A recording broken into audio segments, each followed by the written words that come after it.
দেশের শিল্প খাতে জ্বালানি ও গ্যাস সংকট এখন চরমে।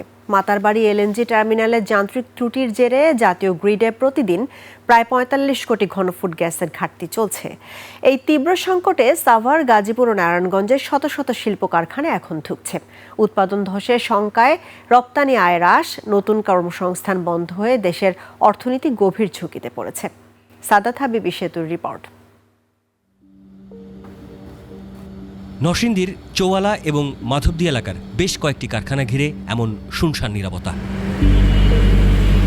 যে মেশিনের শব্দে মুখরিত থাকত পুরো এলাকা, সেখানে এখন শুধুই স্থবিরতা। সাভার, গাজীপুর সহ দেশের বেশ কয়েকটি জেলার কারখানার বাস্তবতা এখন এমন।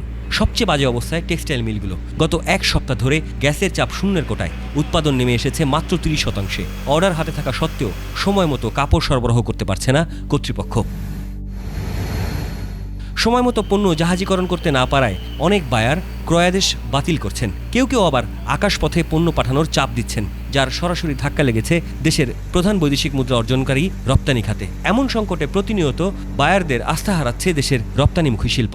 আমাদের প্রোডাকশন কস্ট 4 গুণ বেড়ে গেছে এবং সাথে সাথে আমাদের প্রোডাকশন 50 থেকে 60% ডাউন হয়ে গেছে। অর্থনীতিবিদরা বলছেন এই সংকট বহুমাত্রিক। একদিকে দেশীয় উৎপাদন ব্যাহত হওয়ায় চড়া মূল্যে এলএনজি ও জ্বালানি তেলে আমদানি করতে হচ্ছে, যা দেশের বাণিজ্য ঘাটতির প্রায় 59% জন্য দায়ী। এর ফলে প্রতিনিয়ত ক্ষয় হচ্ছে বৈদেশিক মুদ্রা রিজার্ভ। অন্যদিকে পণ্য পরিবহন খরচ 25% পর্যন্ত বেড়ে যাওয়ায় বাজারে মূল্যস্ফীতি এখন লাগামহীন। পৃথিবীর 40টা দেশে এক্সপোর্ট করি, বাট দিনে যদি ভাই 6 বার ইলেকট্রিসিটি যায়, আমরা হিসেব করে দেখেছি গত 10 বছরে আমরা প্রায় 2,500 কোটি টাকা প্রোডাকশন লস করেছি। নারায়ণগঞ্জ, গাজীপুর, নরসিংদী এবং ঢাকার আশেপাশে সাভার এই কারখানাগুলোর তো খুবই দিশেহারা অবস্থাতে আছে। যতটুকু খবর পাওয়া গেছে আরও 2 সপ্তাহ লাগতে পারে পুরো গ্যাস পরিস্থিতি স্বাভাবিক হতে। এবং এই বে টার্মিনালের যে সংকট বা তাদের যে টেকনিক্যাল প্রবলেম, তো সেটা কিন্তু খুবই সিরিয়াস।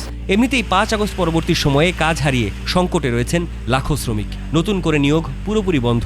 এর মধ্যে জ্বালানি নিয়ে চলতি বছরে দ্বিতীয়বারের মতো সংকটে ব্যবসায়ীরা। নতুন করে আবারও কর্মস্থান হারানোর শঙ্কা চারিদিকে। হাজার হাজার লক্ষ লক্ষ শ্রমিক, তো এই তাদের বেতনের অবস্থাটা কি হবে? তো তার জন্য একটা স্পেশাল ফান্ড দরকার, এক। আর দ্বিতীয় হলো যে এই মালিকেরা তার তো এই ব্যাংকে যে সুদ আসল পরিশোধ করেন, যে ঋণ পরিশোধ যখন করেন, তো সেটার ইনস্টলমেন্টও তো আছে। তো সেটার জন্য সাবসিডি। এই দুটো জায়গাতে আমাদের ইমিডিয়েট অ্যাটেম্প দরকার। এই মুহূর্তে আমরা পিছিয়ে যাচ্ছি, এটা সত্য কথা, এটাই বাস্তবতা।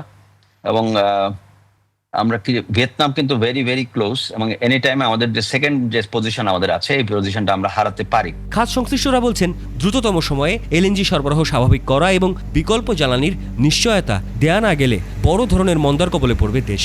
বলছেন দেশের অর্থনীতির চাকা সচল রাখতে প্রয়োজন দীর্ঘমেয়াদী ও টেকসই জ্বালানি নীতি। সাদাত হাবিবি সেতু, 21 টেলিভিশন, ঢাকা।